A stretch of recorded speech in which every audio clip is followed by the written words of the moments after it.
Jadi uraian Anies Baswedan saya kasih nilai A minus. A untuk pengetahuan, minus untuk kelakuan. Para hadirin, simpel kok yang kita minta dari Rocky hari ini. Sekeras apa dia bertanya kali ini? Memang kalau saya bertanya sekeras apapun, nggak bisa dijawab oleh Anies. Saya tahu cara berpikirnya. Bagaimana cara berpikirnya? Dan saya tahu isi hatinya. Saya mulai dari situ ya. Demokrasi adalah soal cara berpikir. Ada definisi standar demokrasi adalah pemerintahan dari, oleh, dan untuk rakyat. Atau omong kosong. Demokrasi adalah the government of reason through the government by the people. Pemerintahan akal melalui pemerintahan orang. Demokrasi adalah doing habits of the heart. Datang dari kebiasaan. Saya pakai bahasa Inggris karena dia paham bahasa Inggris.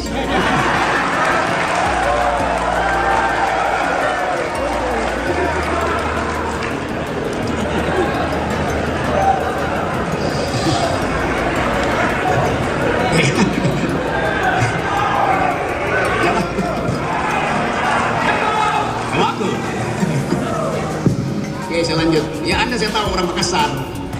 Saya orang Manado. Kita disatukan oleh laut yang sama. Dan kita makan ikan yang sama. Dan ikan itu memang harus dimakan, bukan dihafal nama-namanya.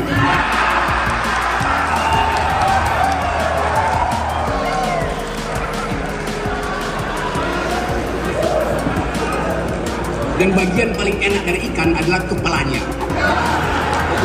Karena kepala ikan lebih bergizi dari kepala negara.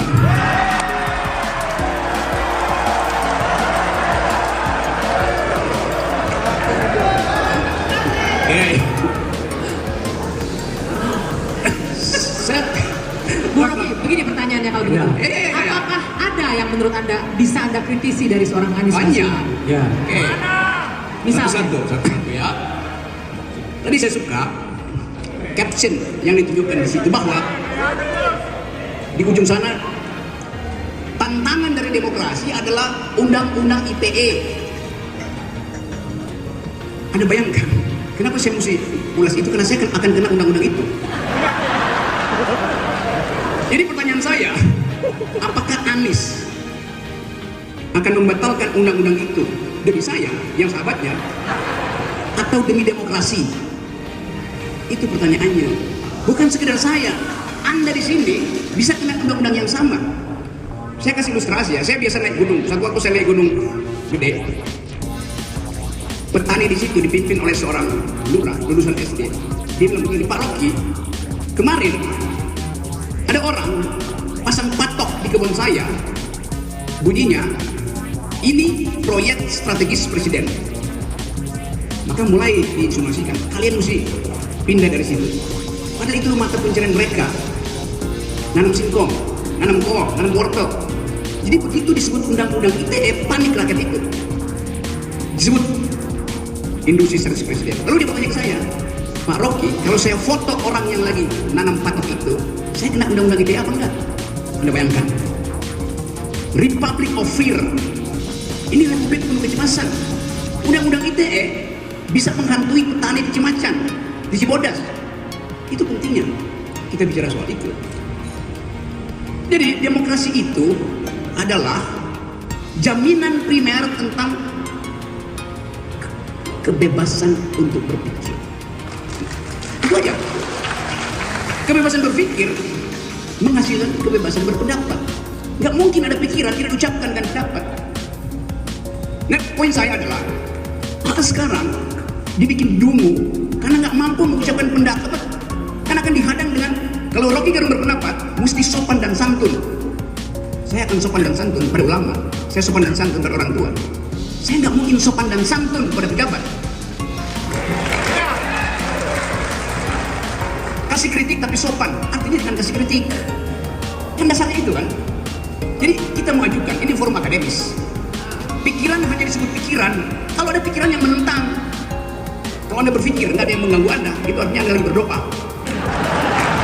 Itu bedanya berpikir dan berdoa. Jadi saya ingin Anies menjawab itu.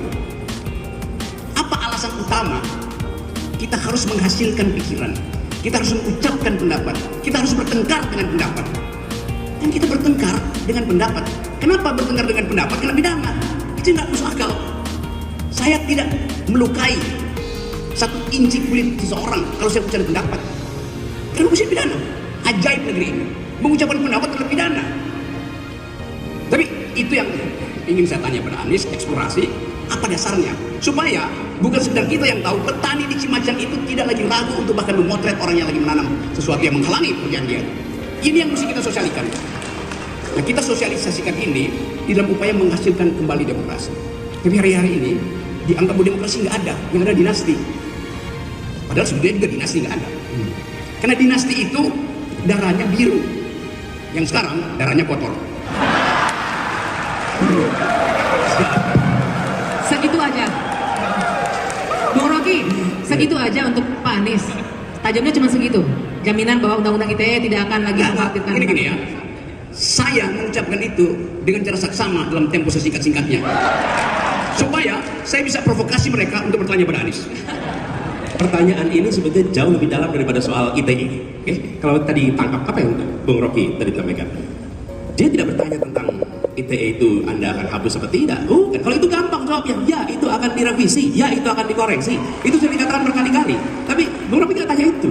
Dia tanya mengapa, maka dia melakukannya atas nama rakyat, atas mandat yang diterima. Rakyat memberikan mandat itu pada negara, lalu negara melakukan langkah. Pada saat negara melakukan langkah itu, maka negara punya sebuah pandangan ini. Bila ruang untuk kebebasan berpikir itu dibuka, maka langkah ini akan memancing pendapat. Pendapat kategorinya pro dan kategorinya kontra. Yang kontra kita sebut sebagai kritik. Apa yang terjadi ketika kritik itu dibuka ruangnya?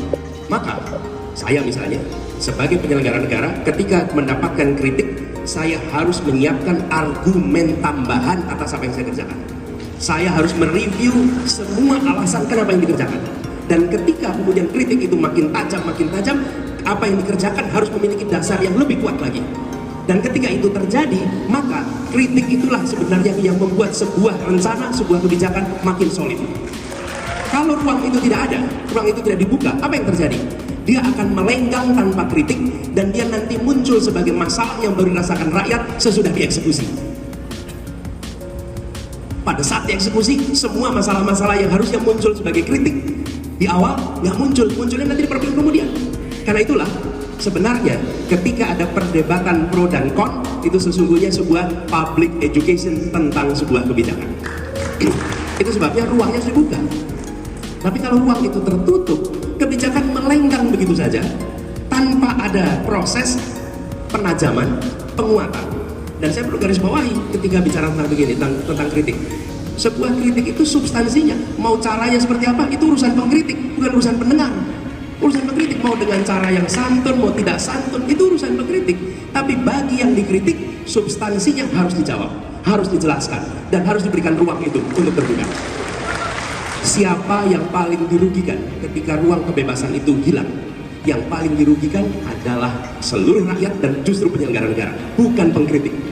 Yang paling dirugikan bukan pengkritik, yang paling dirugikan adalah rakyat yang seharusnya tercerdaskan dan negara yang seharusnya bisa membuat langkah yang lebih baik.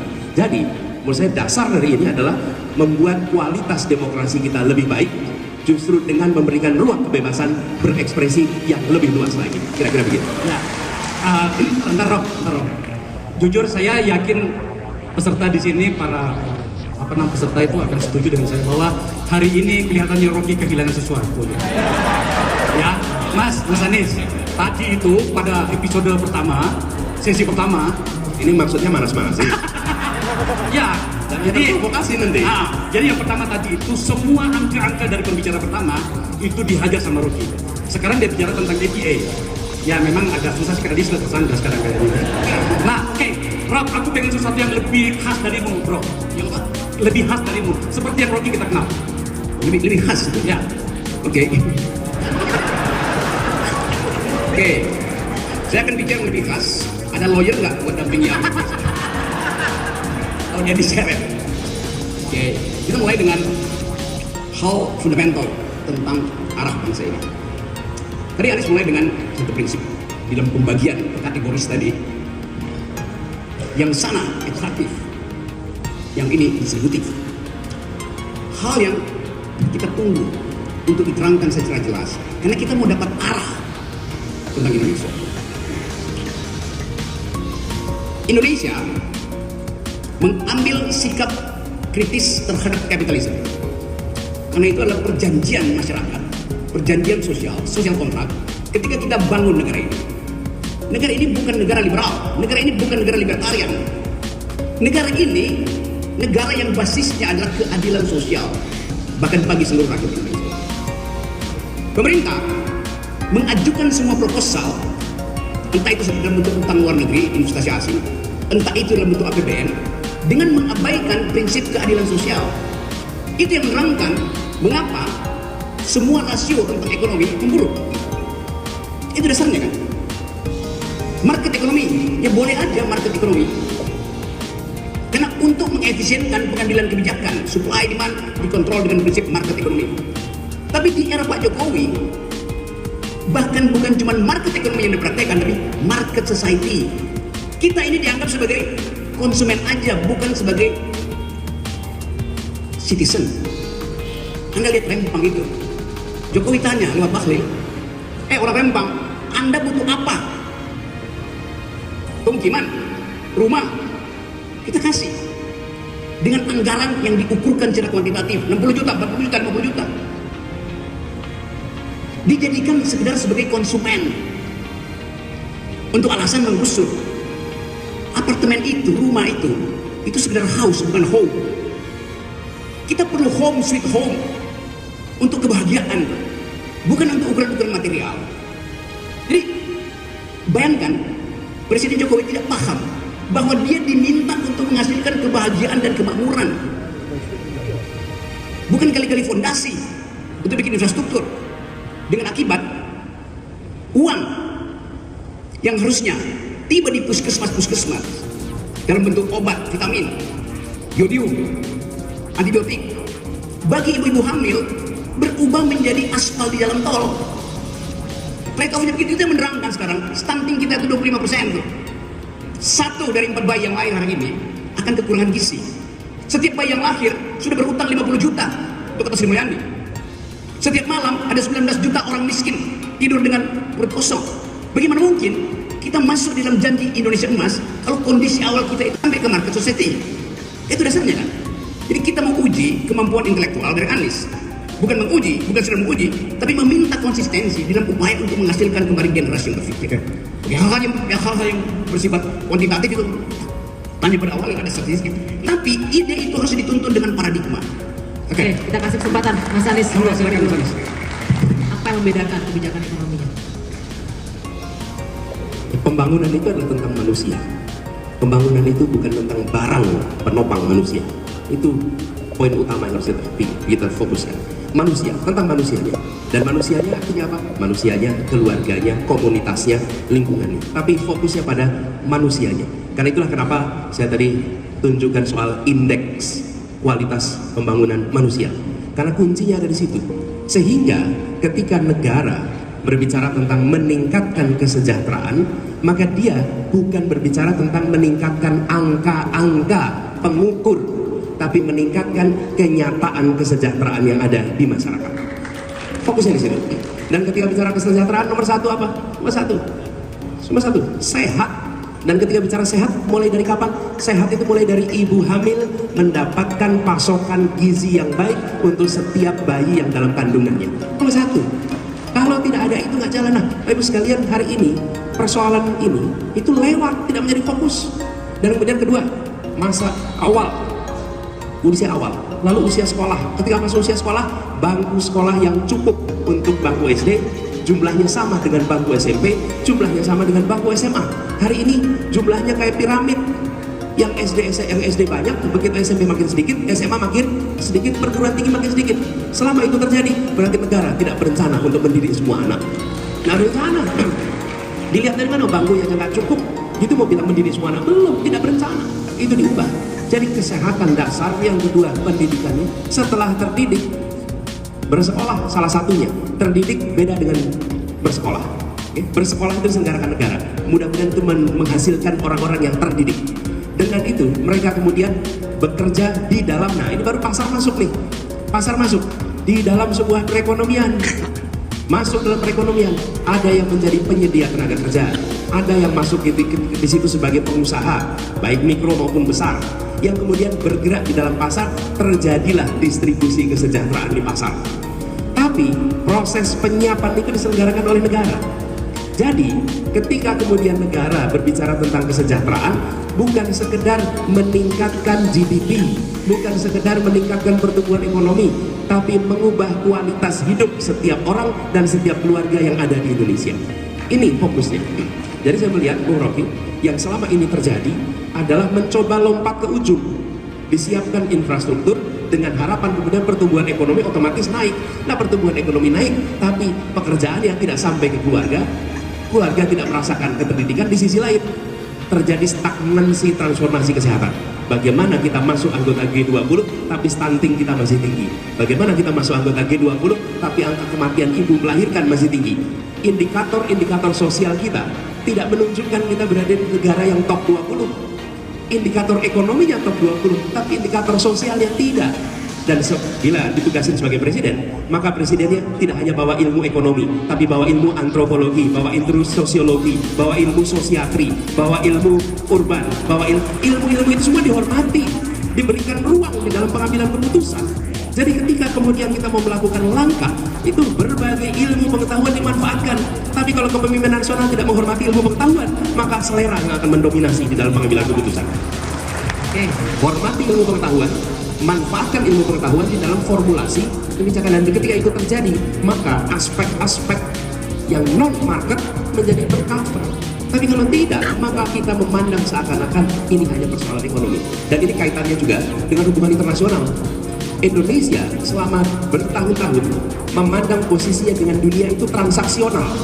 Kami berurusan dengan dunia, untung ruginya apa? Untung ruginya apa? Tidak, harus diubah. Kita ini adalah warga dunia dan Indonesia punya tanggung jawab di dunia. Karena itu hadir di pertemuan PBB itu, UN General Assembly. Kalau tanya pada efeknya investasi memang tidak ada, tapi kita hadir di sana sebagai warga dunia yang menyampaikan agenda-agenda untuk dunia. Tapi kalau kita berpikir transaksional, itu tidak penting, karena ini tidak ada kaitannya dengan kegiatan perekonomian. Nah, Indonesia sudah harus berubah. Kita tidak lagi memandang posisinya di dunia semata-mata dalam transaksi ekonomi, tapi sebagai tanggung jawab kemanusiaan atas semua urusan yang ada di dunia. Jadi konsekuensinya itu luas ketika kita menggunakan berbagai bidang di dalam urusan pembangunan, gitu ya. Oke. Jawaban yang cukup untuk Rocky, saya rasa. Mas, aku nggak tahu jenengan itu sedang beruntung atau kami yang sedang nelongso. Tadi Rocky itu memberikan pekerjaan rumah untuk Mas Boga. Jadi tadi kan ingat kan tadi kasih pekerjaan rumah malah catatan tadi, ya. Itu pekerjaan rumah buat calon presiden, bukan buat yang bakal mantan presiden, gak ada gunanya kan. Kan di kita itu ada bekas presiden, Pak SBY misalnya, dia bekas presiden. Anies calon presiden, ada yang presiden bekas, masih presiden tapi udah bekas. Oke, Rob. Beda ini. Ya, oke. Bang, sedikit sebelum kita lanjut ke floor, ke audiens, saya cuma mau bertanya satu untuk Mas Anies. Mas Anies, tadi Anda sempat menyinggung soal mengkritik itu kita harus membuka diri untuk kritik, ya. Terserah si pengkritiknya mau sopan penyampaiannya, mau tidak sopan. Pertanyaan saya sederhana. Menurut Mas Anies, Rocky Gerung, seorang Rocky Gerung itu mengkritiknya sopan atau tidak sih? Karena ini akan jadi parameter. Nanti kalau misalnya Mas Anies terpilih, dia akan menjadi orang yang sangat memberikan kebebasan berpendapat. Sopan atau nggak sopan? Dia mengkritik dengan menggunakan kewarasan dan akal sehat. Oke, berarti kalau Mas Anies jadi presiden, Bung Rocky masih bebas untuk mengkritik. Oke, kita lanjutkan ke floor. Yang bahaya kalau Anies diterus-teruskan, nanti dia kena milik juga nih. Karena dia terlalu nakal untuk kritik itu. Jadi uraian Anies Baswedan saya kasih nilai A-. A untuk pengetahuan, minus untuk kelakuan.